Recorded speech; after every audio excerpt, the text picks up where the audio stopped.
In the quiet study of his Boston townhouse, Professor William Harrington adjusted his spectacles as he carefully removed the aged photograph from its protective sleeve. The summer of 1897 had been particularly hot in Massachusetts, and the photograph, a formal family portrait taken at his grandparents' estate in rural Connecticut, showed the entire Harrington clan dressed in their finest despite the season's oppressive heat.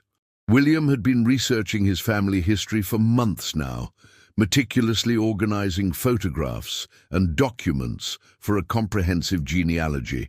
This particular photograph had been mentioned in his grandmother's diaries, but he'd only recently discovered it tucked away in an old trunk in the attic. As the yellow lamplight fell across the sepia image, William's eyes methodically identified each figure.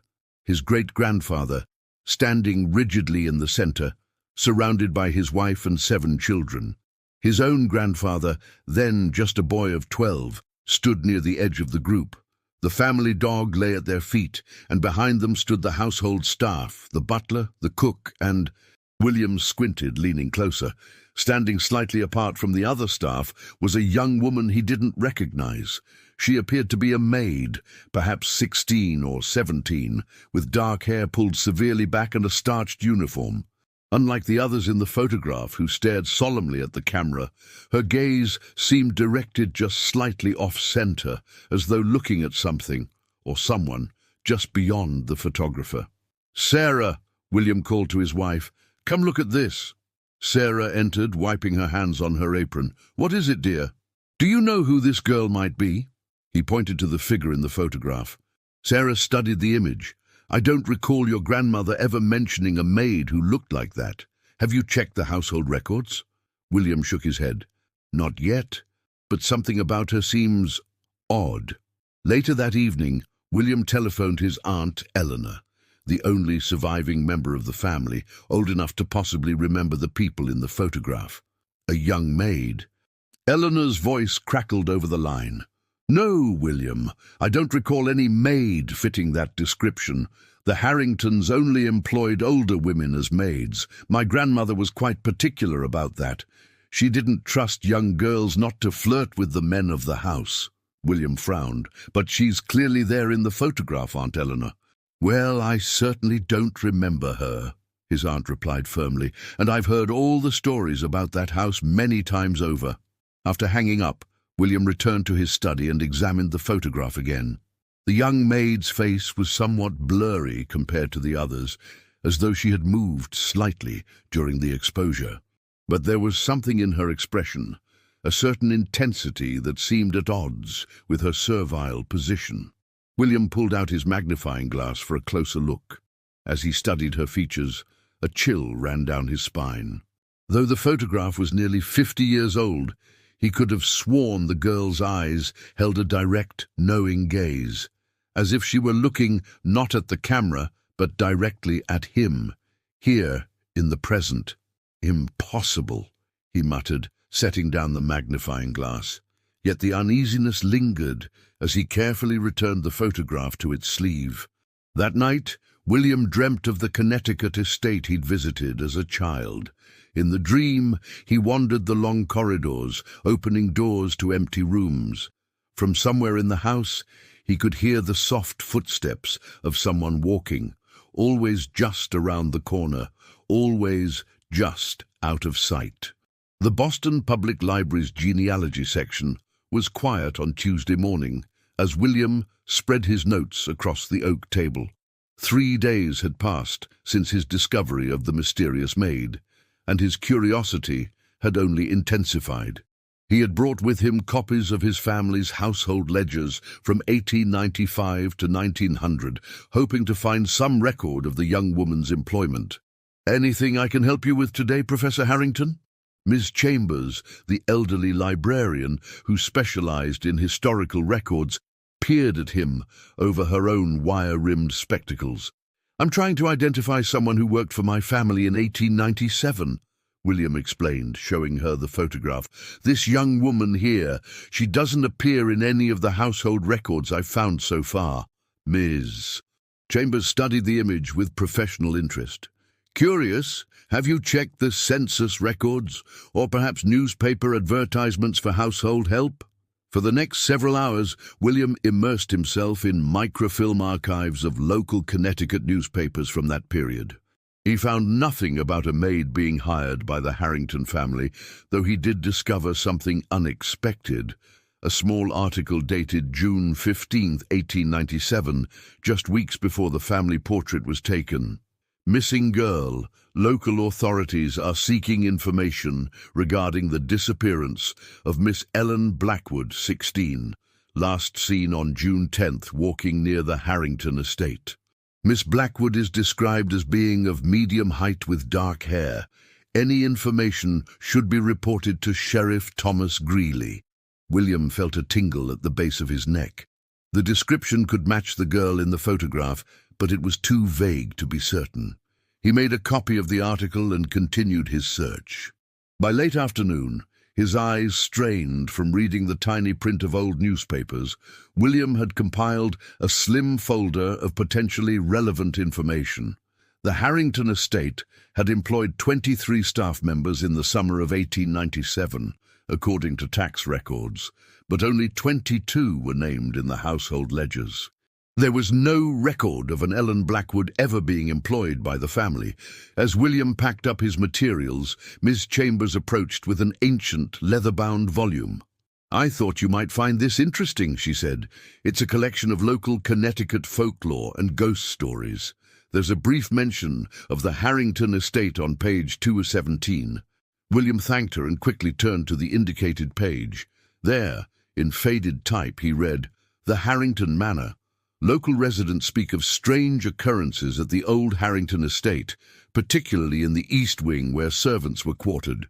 Some claim to have seen the figure of a young woman in a maid's uniform appearing in windows or walking the grounds at dusk. The apparition is said to date back to the late 1890s, though the origins of the haunting remain unclear." William closed the book with a snap that echoed in the quiet library.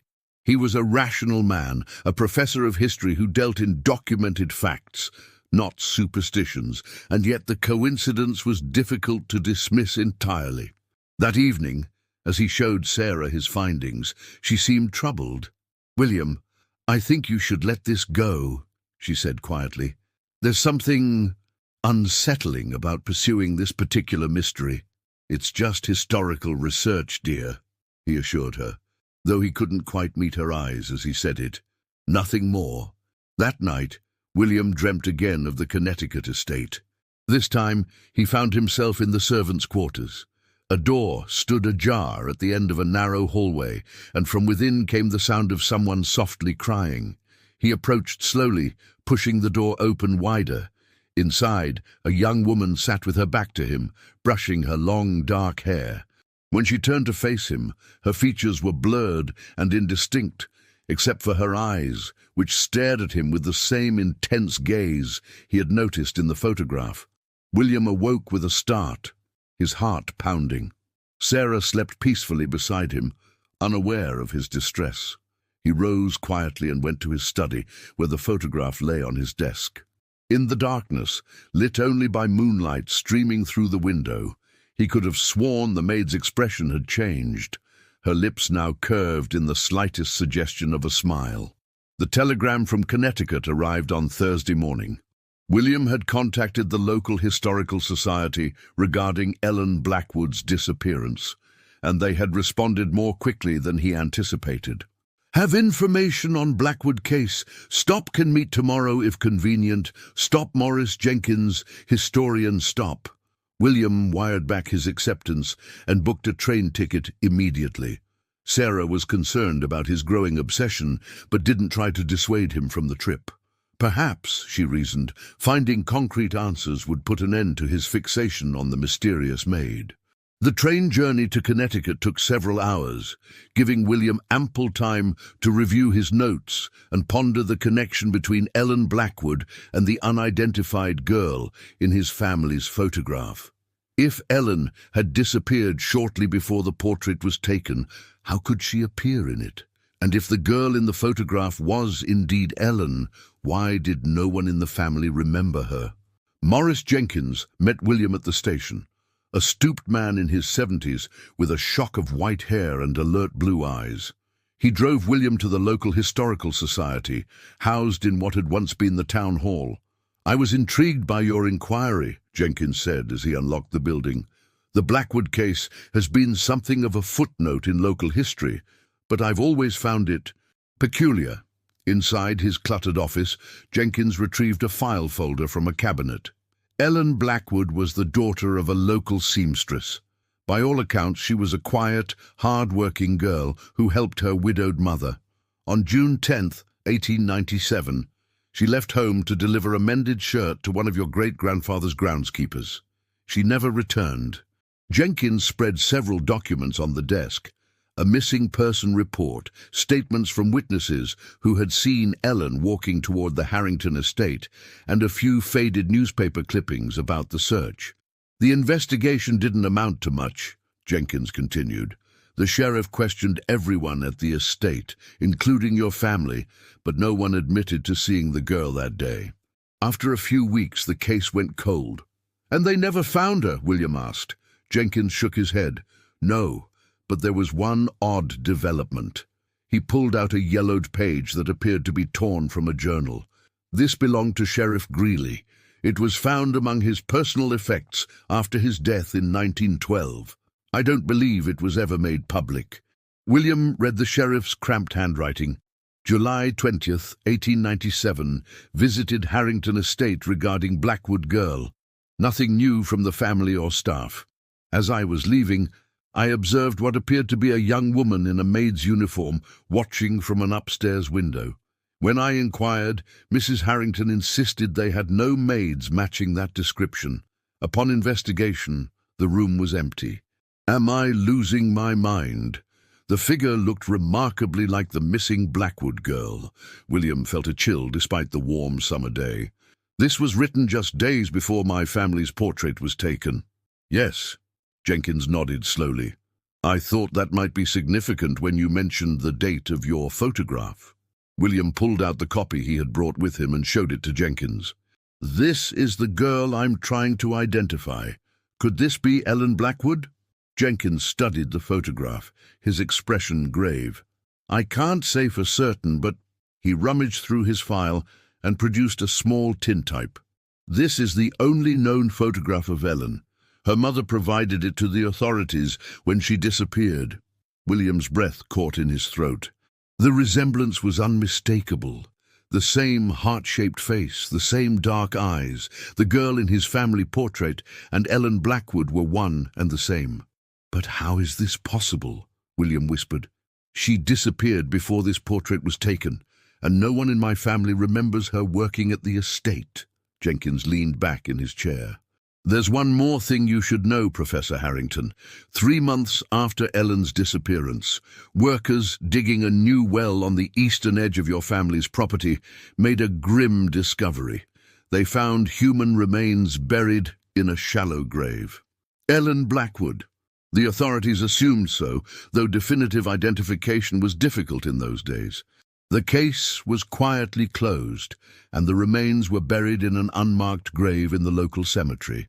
Your great-grandfather made a generous donation to Ellen's mother, ostensibly out of sympathy, though some in town whispered it was to ensure her silence." "Are you suggesting my family was involved in her death?" William asked, horrified. "I'm not suggesting anything," Jenkins replied carefully. "I'm simply telling you what I know. The circumstances were ambiguous." That night, William stayed at the local inn, unable to sleep as he pondered the implications of what he had learned. If Ellen Blackwood had indeed been murdered and buried on his family's property before the portrait was taken, who was the girl in the photograph that looked exactly like her?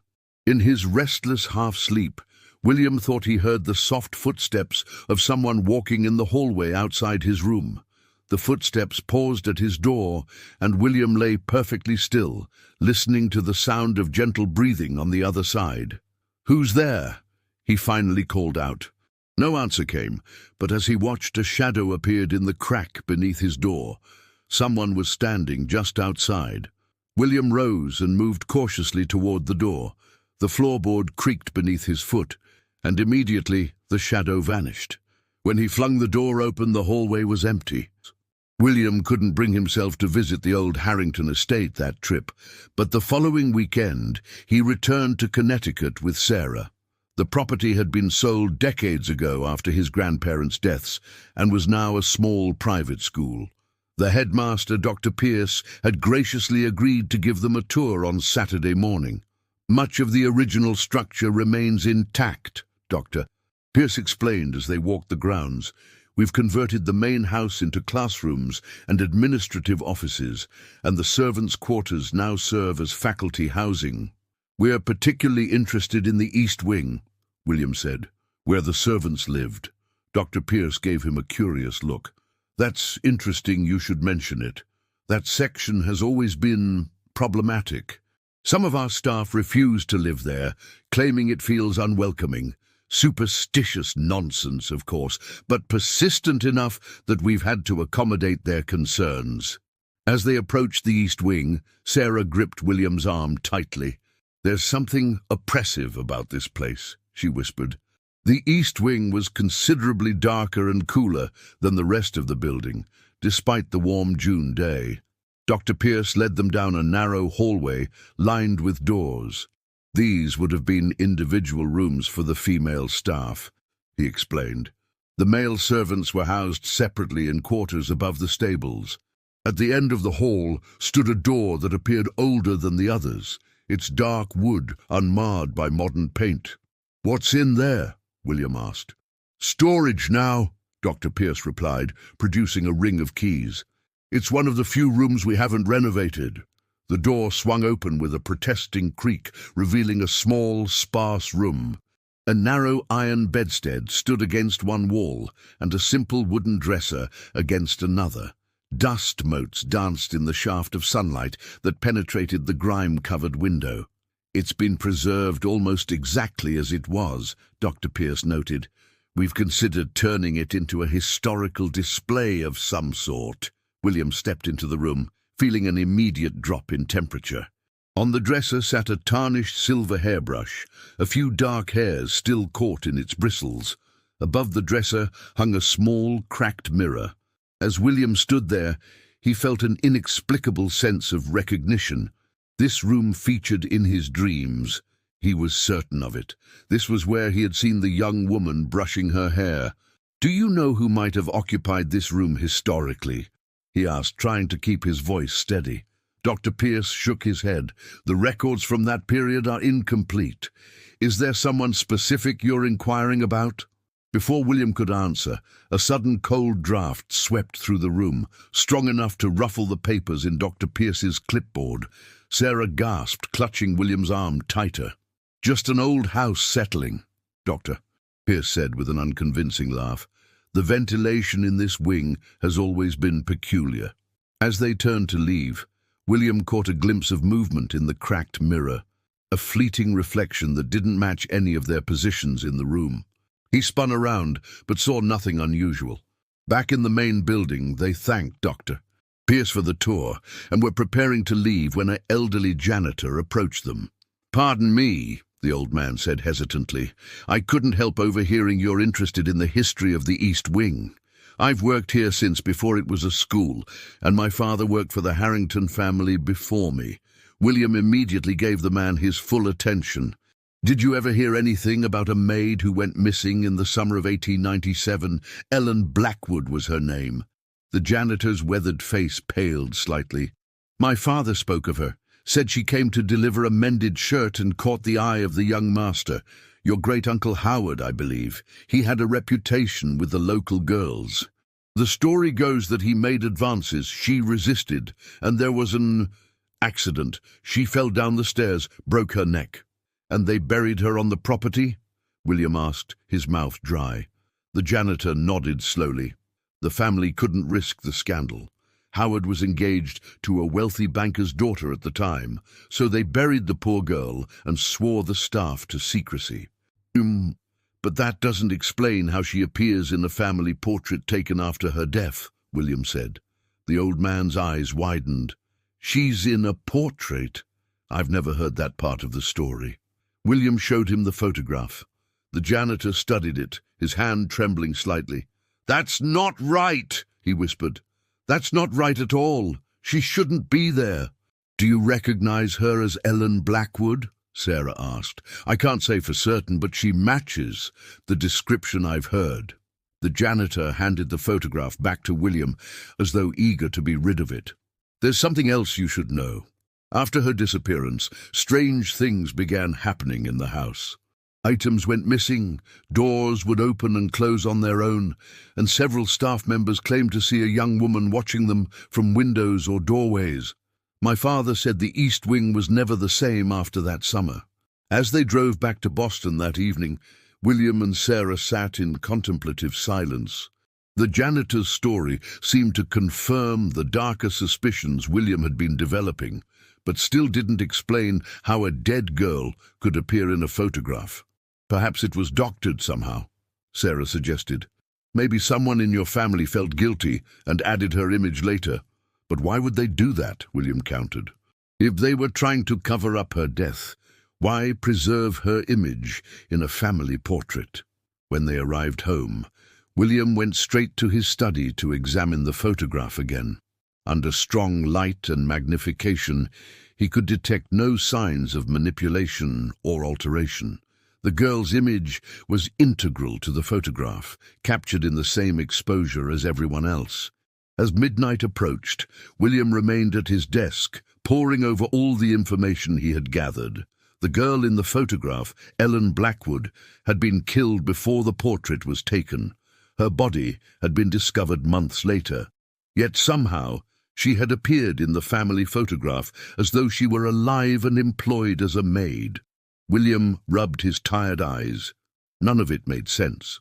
A soft knock at the study door startled him. "Sarah," he called. No answer came. The knock sounded again, more insistent this time. William rose and opened the door to an empty hallway. A chill draught brushed past him, carrying the faint scent of lavender, the same scent he had noticed in the small room in the East Wing. Returning to his desk, William froze. The photograph had been moved, now positioned directly under the lamp, and though he knew it was impossible, the young maid's expression had definitely changed. She was smiling now, a knowing smile directed straight at him, and her hand, previously holding a feather duster, now appeared to be pointing towards something. William leaned closer, squinting at where she seemed to be pointing. In the background of the photograph, partially visible through a doorway, was what appeared to be a writing desk. On that desk sat an object he hadn't noticed before, a distinctive silver hairbrush, the same one he had seen in the small room in the East Wing. The discovery of the hairbrush in the photograph consumed William's thoughts for days. The object created a tangible link between Ellen Blackwood and the Harrington household, suggesting she had indeed been present there at some point. But how could she appear in a portrait taken after her death? On Wednesday evening, William received an unexpected telephone call from Dr. Pierce. "Professor Harrington, something rather unusual has happened. After your visit, I became curious about the room in the East Wing. I asked our maintenance staff to clean it properly, and they found something you might be interested in." "What did they find?" William asked, his heart racing. "A small leather-bound book, wedged behind the dresser. It appears to be a personal diary, and the entries are dated 1897. The name inscribed inside is Ellen Blackwood." William arranged to drive back to Connecticut the very next day. Sarah, increasingly concerned about his obsession with the case, decided to accompany him. "I don't like what this is doing to you," she confessed as they drove. "You're not sleeping. You're barely eating. This girl has been dead for nearly 50 years, William. Whatever happened to her is long past." "I know," William conceded. "But there's something about this case, about her, that won't let me rest. It's as though she's asking for something." "That's what worries me," Sarah said quietly. Dr. Pierce was waiting for them when they arrived, the small diary in his hands. "I haven't read it thoroughly," he explained, "but the last entries are disturbing." William accepted the diary with reverence.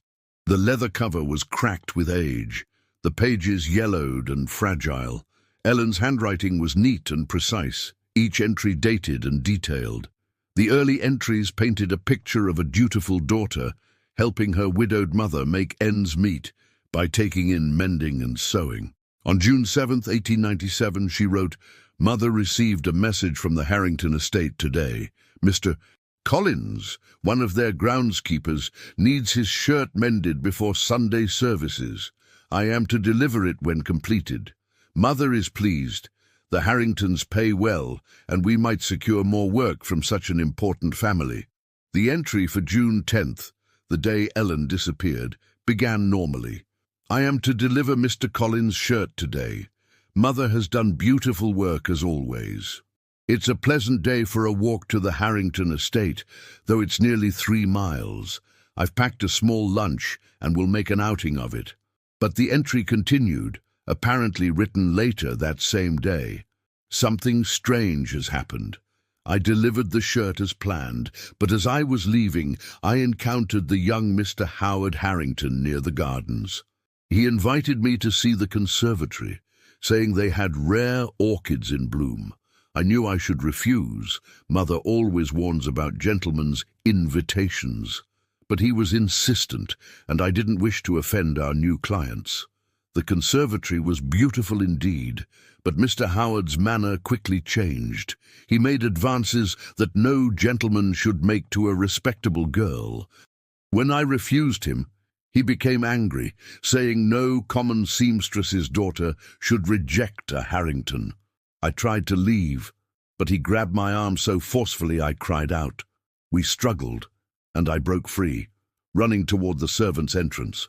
He pursued me. At the top of the back staircase he caught up. I remember his hands on my shoulders, a sharp push, and then nothing. I awoke in this small room, confused and disoriented. A maid's uniform was laid out on the bed. I don't understand what has happened or why I am here. My head aches terribly where it struck the stairs. I hear footsteps approaching. The entry ended abruptly. The next entry, dated June 12th, was even more perplexing. I am not myself anymore. Something profound has changed. The Harringtons believe I am dead. I overheard the butler and housekeeper discussing my tragic accident and the family's decision to bury me quietly on the property. Yet here I am, moving among them, wearing a maid's uniform, performing duties. None seem to notice me directly, yet somehow my work gets done. It's as though I exist in some in-between state, not fully seen yet not entirely invisible. Young Mr. Howard appears terrified whenever I enter a room. Last night I stood at the foot of his bed for hours, watching him sleep fitfully. He woke once, saw me, and screamed. But when his mother came running, she did not see me standing there. She soothed him, saying he'd had a nightmare.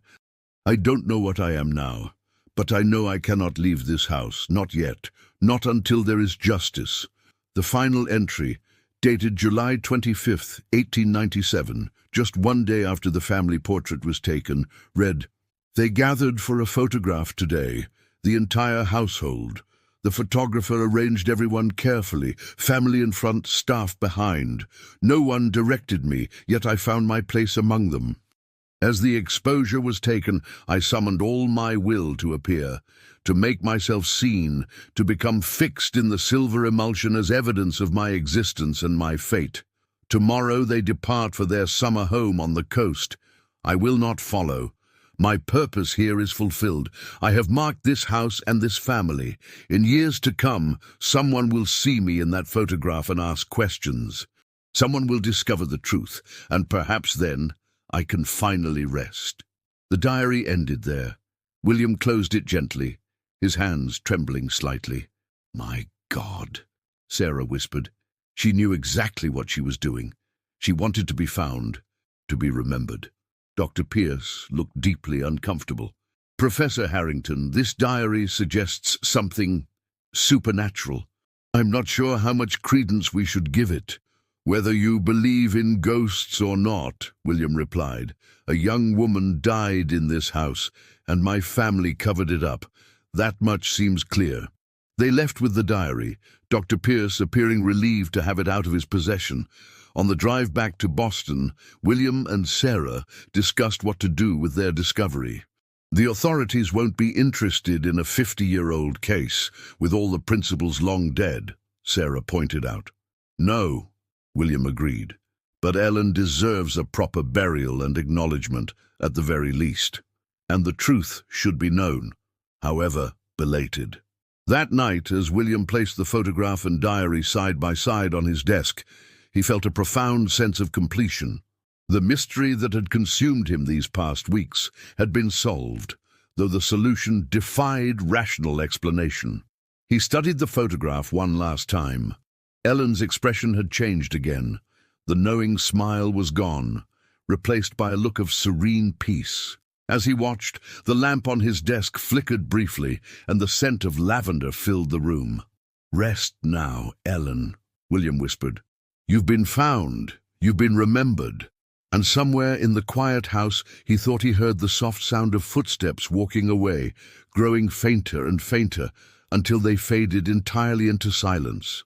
A week after discovering Ellen's diary, William found himself standing in the small cemetery of the Connecticut town, watching as workers carefully excavated the unmarked grave where Ellen Blackwood's remains had been hastily buried all those years ago. He had arranged for a proper reburial and headstone, feeling it was the least he could do to make amends for his family's role in the tragedy. The local minister, Reverend Thomas Green, stood beside him, his expression solemn. "It's a Christian act you're performing, Professor Harrington, bringing dignity to this poor girl after so many years." William nodded, unable to articulate the complex mixture of guilt, responsibility, and lingering unease he felt. After consulting with Morris Jenkins from the Historical Society, he had located Ellen's closest living relative, a second cousin in Springfield, who had never even heard of Ellen but had granted permission for the reinterment. The workers moved with respectful efficiency, transferring the remains to a new coffin of polished oak. William had chosen a simple but elegant headstone of white marble that read, "Ellen Blackwood, 1881–1897, remembered at last." As the small service concluded and the workers began to fill in the grave, Sarah approached with a bouquet of lavender and white roses. "I thought these would be appropriate," she said softly, placing them on the fresh earth. William squeezed her hand gratefully. "Thank you. For everything. I know you thought this was becoming an unhealthy obsession." "I still do," Sarah admitted. "But I understand why it mattered so much to you. Some injustices cry out to be addressed, even across decades."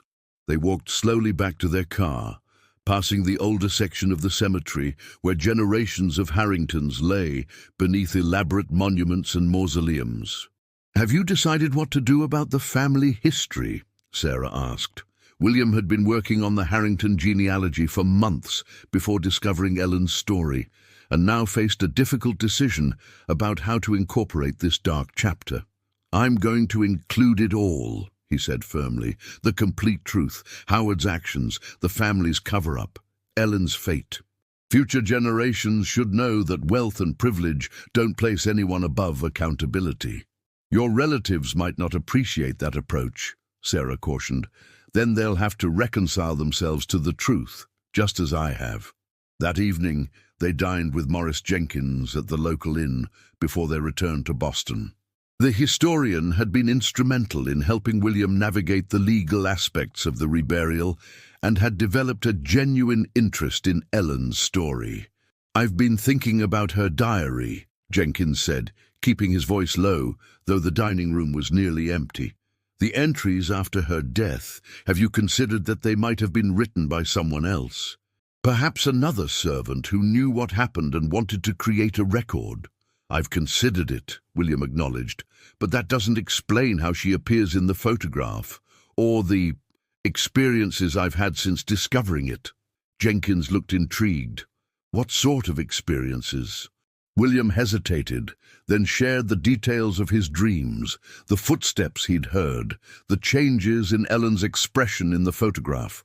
Jenkins listened without interruption, his scholarly skepticism visibly battling with fascination. I've spent my career dealing in documented facts and tangible evidence, Jenkins said finally. But there are stories about that house going back decades. Your family wasn't the first to experience unusual occurrences there. Do you believe in ghosts, Mr. Jenkins? Sarah asked directly. The historian smiled wryly. I believe that trauma can leave impressions that defy our current understanding. Whether you call those impressions ghosts or something else is perhaps less important than acknowledging their reality to those who experience them. As they prepared to leave the following morning, William felt a sense of closure that had eluded him since first discovering the photograph. He had done what he could to right a historical wrong, to restore dignity to a young woman whose life had been cruelly cut short and then deliberately forgotten. In their hotel room, as Sarah packed their suitcase, William took out the photograph one last time. Ellen's image remained, but something had subtly changed. The intensity that had first caught his attention, the knowing gaze that seemed to look directly at him across time, had softened. She was still present in the picture, still standing slightly apart from the other staff, but her expression now seemed peaceful, almost resolved. I think she's ready to rest now, William said quietly. Sarah came to stand beside him, looking over his shoulder at the photograph. She got what she wanted. Someone found her. Someone remembered. As they drove back to Boston, William felt lighter than he had in weeks. The obsession that had gripped him was loosening its hold. He would complete his family history with the full truth included, then perhaps donate Ellen's diary to the Historical Society where others could learn from it. That night, for the first time since discovering the photograph, William slept deeply and dreamlessly. The corridors of the Harrington estate no longer beckoned in his subconscious, and no ghostly footsteps disturbed the quiet of their home. In the morning, he entered his study to find the photograph exactly where he had left it on his desk. But as he picked it up for what he intended to be one final look, he froze in surprise. The image had changed again, but this time dramatically. The family and staff remained as they had always been, posed formally for the camera, but the space where Ellen had stood was now empty. The mysterious maid had vanished from the photograph completely, as though she had never been there at all. 2 months after Ellen Blackwood's reburial, life had largely returned to normal for William and Sarah. The family history was complete, including a carefully documented account of Ellen's death and the subsequent cover-up. Most of William's relatives had accepted the revelation with solemn acknowledgement, though a few of the older generation had protested the inclusion of what they termed unsubstantiated rumors. The photograph, now absent Ellen's image, had been included in the genealogy with a detailed explanation of its unusual history. William had donated Ellen's diary to the Connecticut Historical Society, where Morris Jenkins ensured it was properly preserved and made available to researchers. On a crisp October morning, William received an unexpected letter postmarked from London. The return address indicated it was from a Dr. James Pembroke of the British Society for Psychical Research. "Who do you know in London?" Sarah asked as William examined the envelope. "No one," he replied, breaking the seal. "At least, no one who would be writing to me." The letter inside was written in a precise academic hand. "Dear Professor Harrington, I hope you will forgive this unsolicited correspondence. My colleague, Morris Jenkins, has shared with me, with your permission he assures me, the remarkable case of the Harrington family photograph and the unfortunate Ellen Blackwood. As a researcher specializing in photographic anomalies, I find the case particularly significant. You may be interested to know that yours is not an isolated incident. In my 20 years of research, I have documented 17 cases of what I term post-mortem photographic manifestation, instances where deceased individuals appear in photographs taken after their deaths, in situations where double exposure or manipulation have been conclusively ruled out. The most intriguing aspect of your case is the subject's apparent awareness of what she was doing. Most such manifestations appear to be unconscious or residual impressions. Ellen Blackwood's diary suggests a level of intentionality that is, to my knowledge, unprecedented. If you would be amenable, I would very much like to discuss your experiences in greater detail. I'm planning a visit to the United States next spring and could arrange to meet you in Boston. I should clarify that while my research is conducted with scientific rigor, I approach these phenomena without preconceived notions about their nature or cause. Whether one attributes such occurrences to supernatural agencies, psychological impressions, or as yet unexplained properties of photography itself, the documentation of these cases contributes to our understanding of human experience in all its complexity. Enclosed, you will find my monograph on photographic anomalies, which includes several case studies you may find illuminating. With sincere regards, Dr. James Pembroke Fellow, British Society for Psychical Research. William set the letter down, momentarily speechless. The notion that Ellen's case might not be unique, that there existed a body of research into such phenomena, both validated his experiences and opened new questions. "Are you going to meet with him?" Sarah asked after reading the letter herself. "I think I will," William replied slowly, "not out of any lingering obsession, but because Ellen deserves to have her story understood as completely as possible." The enclosed monograph proved fascinating reading. Dr. Pembroke had documented cases spanning the previous 50 years from various countries and social circumstances. Some involved accident victims, others suicides, still others victims of violence or disease. In each case, the deceased had appeared in photographs taken after their deaths, often in places or contexts significant to the circumstances of their passing. One case in particular caught William's attention. A young man who had died in a mining accident in Wales in 1912, yet appeared in a group photograph of miners taken 3 weeks later. Like Ellen, he stood slightly apart from the others, and his image was somewhat less distinct. The miners who survived the accident reported feeling his presence in the mine for months afterward. That evening, as William finished reading the monograph, he felt a renewed sense of wonder at the mystery he had stumbled upon. Ellen's story was both unique and part of a larger pattern, a ripple in the fabric of reality that hinted at depths beyond ordinary understanding. He wrote back to Dr. Pembroke the next day, agreeing to meet the following spring and sharing a few additional details about his experiences that he thought might be relevant to the researcher's work. As autumn deepened into winter, William occasionally found himself thinking about Ellen, but no longer with the obsessive intensity that had gripped him before. He had done what needed to be done, uncovered the truth, provided a proper memorial, ensured her story would not be forgotten again. If there was more to understand about the nature of her appearance in the photograph, perhaps Dr. Pembroke's research would provide insights. In early December, an unexpected package arrived from Morris Jenkins. Inside was a small silver hairbrush, the same one William had seen in the East Wing room and later noticed in the background of the family photograph. Jenkins' accompanying note explained, "The school is renovating the East Wing completely. Dr. Pierce thought you might wish to have this item given its connection to your research. It seems right that it should come to you." William held the tarnished brush carefully, examining the few dark hairs still caught in its bristles. After a moment's consideration, he placed it in a small wooden box, along with a pressed sprig of lavender, and drove to the cemetery, where Ellen now rested beneath her proper headstone.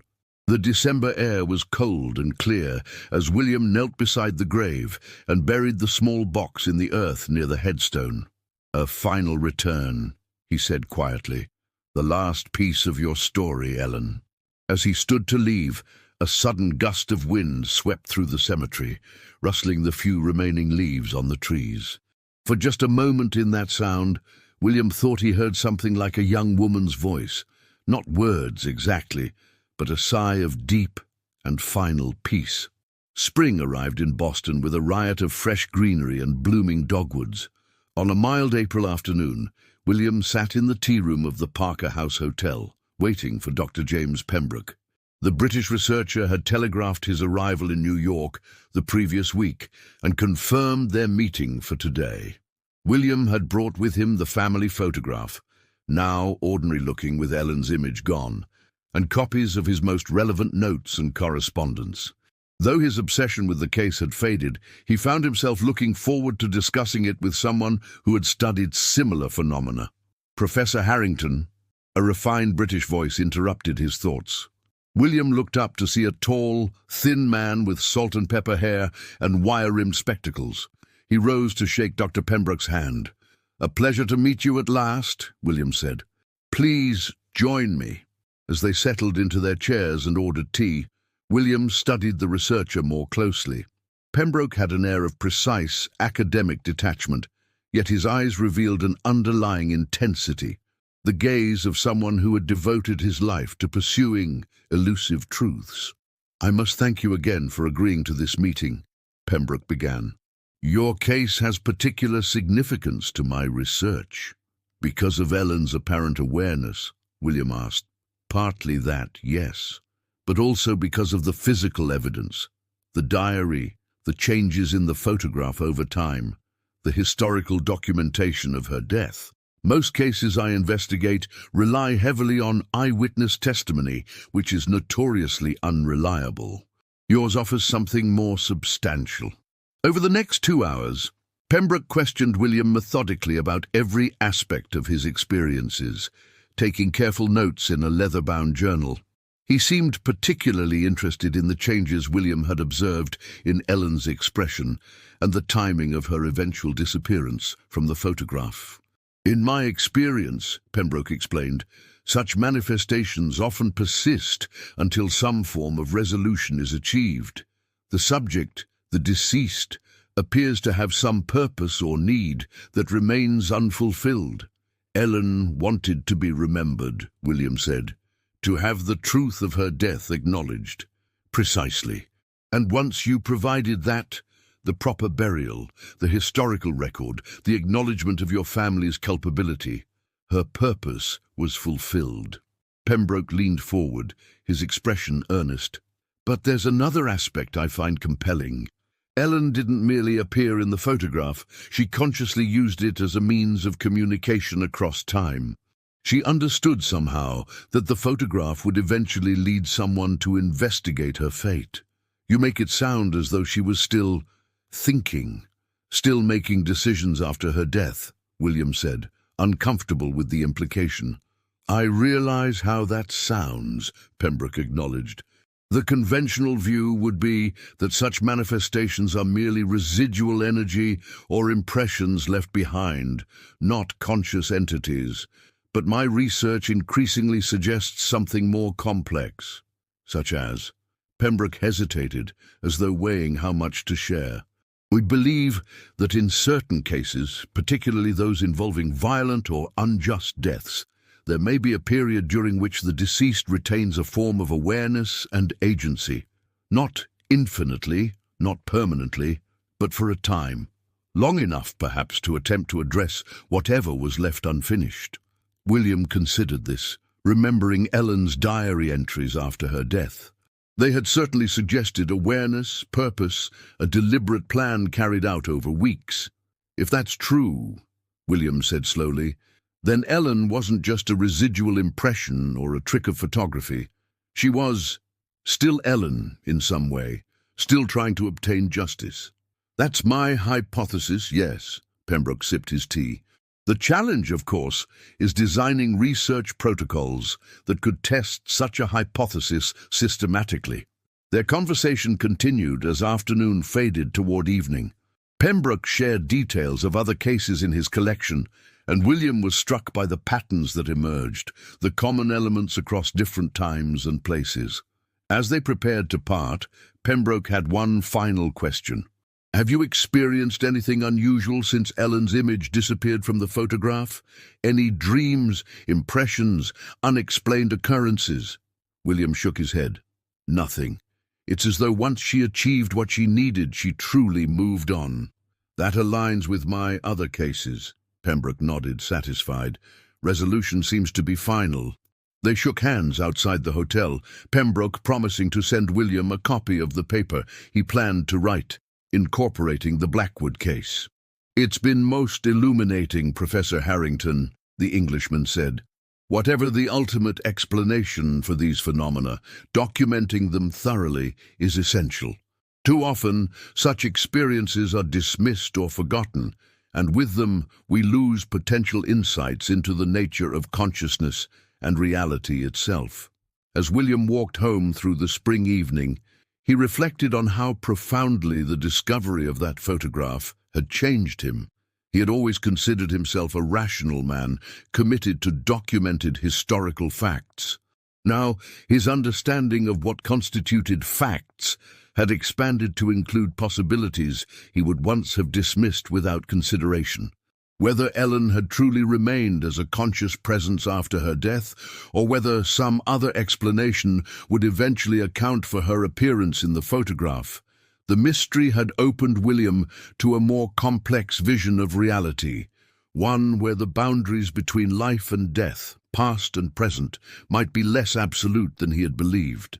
And in that opening, in that willingness to consider the inexplicable, William found not fear but a sense of wonder.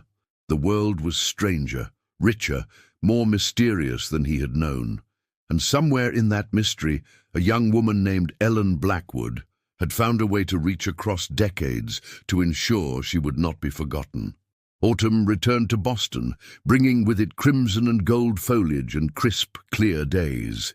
A year had passed since William's discovery of the mysterious photograph, and life had settled into normal rhythms once more. His family history had been published privately and distributed to relatives, most of whom had eventually accepted the inclusion of Ellen's story as an important, if uncomfortable, chapter in the Harrington legacy. Dr. Pembroke's promised paper had arrived in August, a meticulously documented analysis of the Blackwood case alongside several similar incidents. The researcher had been careful to present multiple possible interpretations of the phenomena, though his own hypothesis about post-mortem awareness and agency was clearly his preferred explanation. On a quiet Saturday afternoon, William was organizing his study when the telephone rang. Sarah answered it downstairs, then called up to him. "William, it's Morris Jenkins from Connecticut. He says it's important." William hurried down to take the call, wondering what the historian could want after all these months. "Professor Harrington," Jenkins' voice crackled over the line, "I've found something I believe you should see. Are you able to come to Connecticut in the next few days?" "What is it?" William asked, intrigued by the excitement in Jenkins' normally measured tone. "I'd rather not discuss it over the telephone," Jenkins replied, "but it concerns Ellen Blackwood and your great-uncle Howard. It's significant." William agreed to drive down the following Monday. Throughout the weekend, he found himself speculating about what Jenkins might have discovered. Had new evidence emerged about Ellen's death? Some documentation of the family's cover-up, perhaps? When Monday arrived, William made the now familiar drive to Connecticut. Jenkins met him at the Historical Society, looking both animated and slightly troubled. "Thank you for coming," the historian said, leading William to his cluttered office. "Last month, the Society received a donation of personal papers from the estate of Judge Ephraim Wallace, who served on the county court from 1890 to 1915. While cataloguing these materials, I discovered a sealed envelope marked 'To be opened only after my death. E. Wallace, 1912. Jenkins carefully placed a yellowed envelope on the desk between them. Inside was a handwritten confession from your great-uncle Howard Harrington, given to Judge Wallace, with the understanding it would remain sealed during Howard's lifetime. William stared at the envelope, his heart suddenly racing. A confession about Ellen. Jenkins nodded gravely. And more, much more. With careful hands, he removed several pages of faded handwriting and passed them to William. The letter began formally, I, Howard James Harrington, being of sound mind though troubled conscience, do hereby confess to the following events which occurred at the Harrington estate in June of 1897. William began to read, his hands trembling slightly. On June 10th, 1897, a young woman named Ellen Blackwood came to our estate to deliver a mended shirt to one of our groundskeepers. I encountered her as she was leaving, and being of dissolute character in those days, made improper advances. When she refused me, I became angry and pursued her to the servants' staircase, where in the struggle that ensued, she fell and broke her neck. Panicked at what I had done, I carried her body to an unused maid's room in the east wing and locked the door. I told no one of the incident, hoping the girl would simply be reported missing in the village. That night, I returned intending to dispose of the body on our property, but upon entering the room, I found it empty. The body was gone. Believing someone among the staff had discovered my crime, I waited in terror for the authorities to be summoned. Yet days passed with no accusation. The girl was indeed reported missing in the village, and when Sheriff Greeley came to question the household, no one mentioned finding a body. I began to believe I might escape the consequences of my actions. Then the haunting began. Items in my room would move when I wasn't looking. At night, I would wake to find my door open when I was certain I had locked it.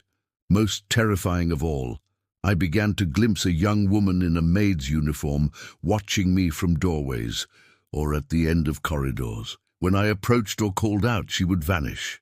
No one else seemed to see her, though several staff members complained of cold spots in the house and inexplicable sounds in the east wing. My terror reached its peak when I awoke one night to find her standing at the foot of my bed, watching me with cold, unblinking eyes. I screamed, bringing my mother running, but she saw nothing and attributed my distress to a nightmare. When the household gathered for a family portrait in late July, I was in a state of constant fear and sleep deprivation. As the photographer prepared the exposure, I glanced at the assembled staff standing behind our family and froze in horror. There she stood among them, Ellen Blackwood, dressed as a maid, staring not at the camera but directly at me. I nearly fled the room then, but terror kept me rooted to my spot. When the photographer developed the plate and showed us the result, I alone seemed to notice the extra figure among the staff. When I frantically asked my father who the young maid was, he looked at me strangely and said, "What maid? There's no one there." And yet I could see her clearly in the photograph, her gaze accusing, her presence undeniable, at least to me. 3 days later, workers digging a new well on our property discovered human remains in a shallow grave. I knew immediately it was Ellen, though I had not buried her there, had not buried her at all. Somehow, her body had been moved from the locked room and interred on our grounds without my knowledge.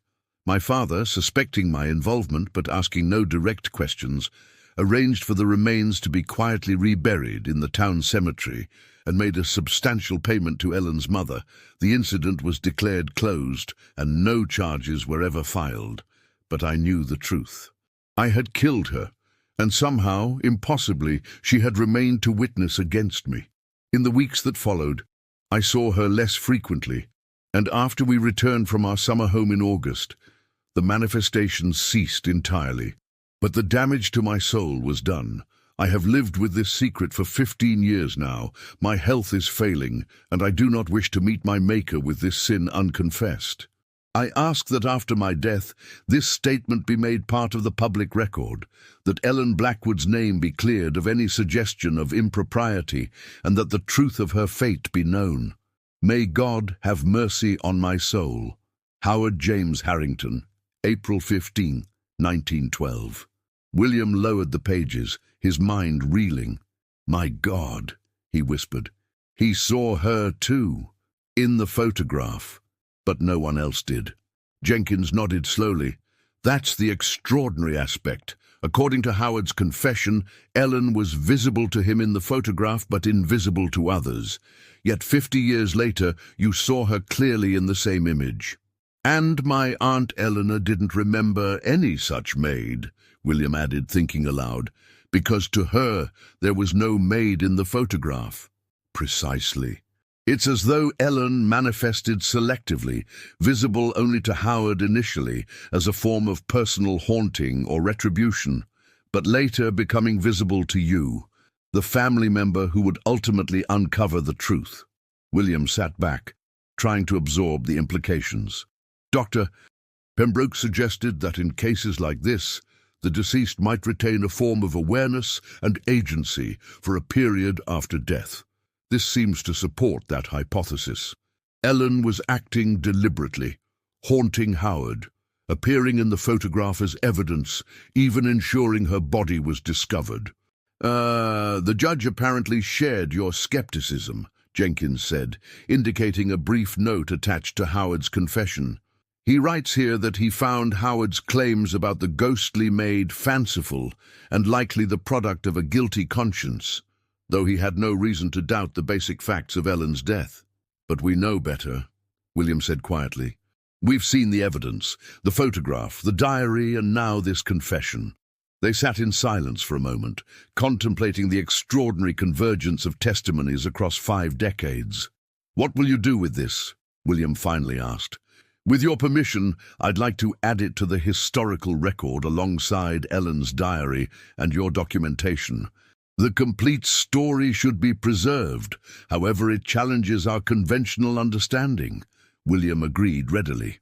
As he prepared to leave, Jenkins handed him a photocopy of Howard's confession to keep. One last thing troubles me, Jenkins said thoughtfully. Howard died in 1925, yet Judge Wallace never released this confession as instructed. It remained sealed among his personal papers until now. Perhaps he truly believed it was just the ravings of a guilty conscience, William suggested. Or perhaps what? Perhaps Ellen wasn't finished. Perhaps she needed the truth to come out later, specifically when someone like me would be in a position to fully investigate and document it. William shook his head, amazed at his own speculation.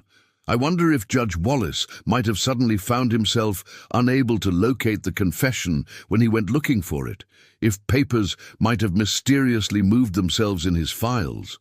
Jenkins smiled wryly. Now you sound like Dr. Pembroke. A year ago, I would have considered that an insult, William chuckled. Now I'll take it as a compliment. 5 years passed.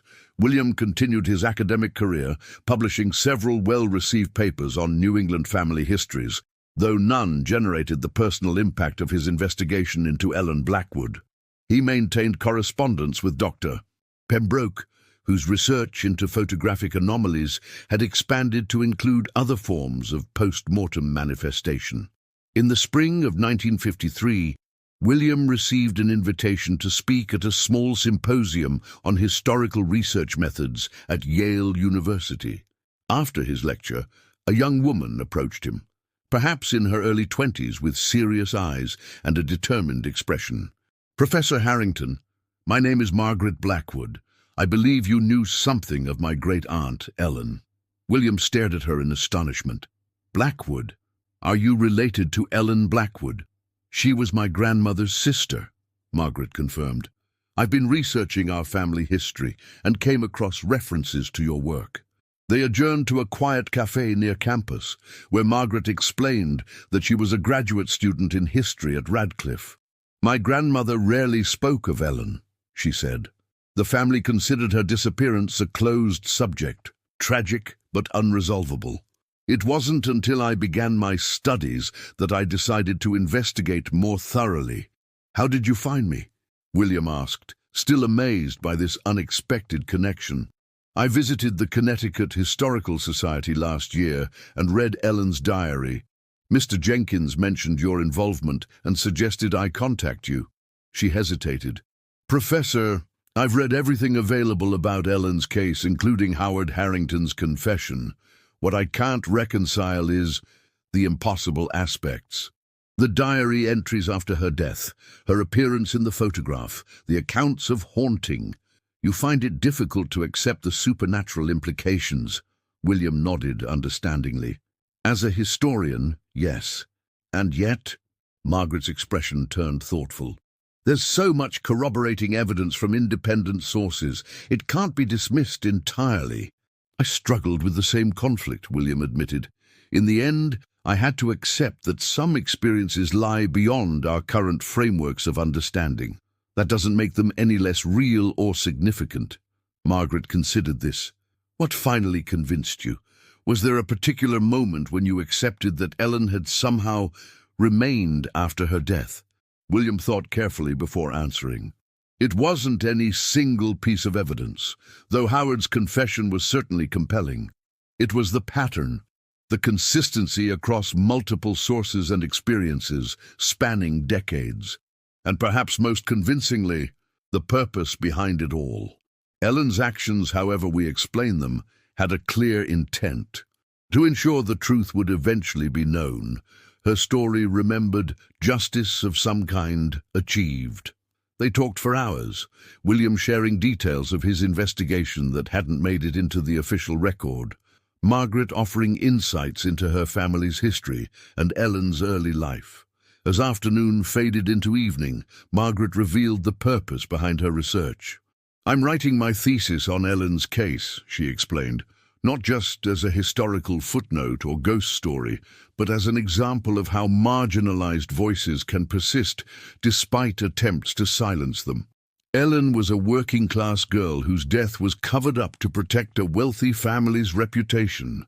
Yet somehow she found a way to ensure her story would eventually be told." "That's a powerful framework," William nodded approvingly.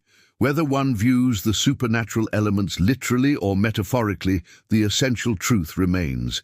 Ellen refused to be erased from history." As they parted, Margaret hesitated, then asked a final question. "Professor Harrington, do you still have the photograph, the one where Ellen appeared?"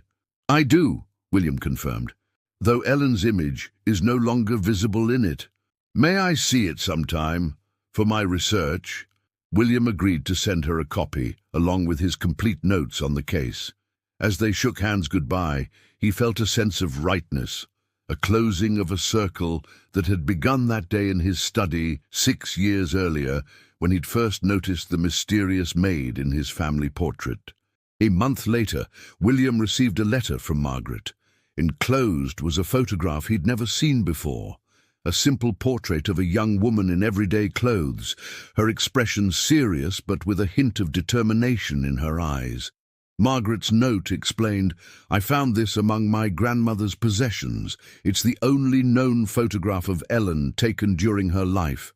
I thought you should have a copy." William studied the image carefully.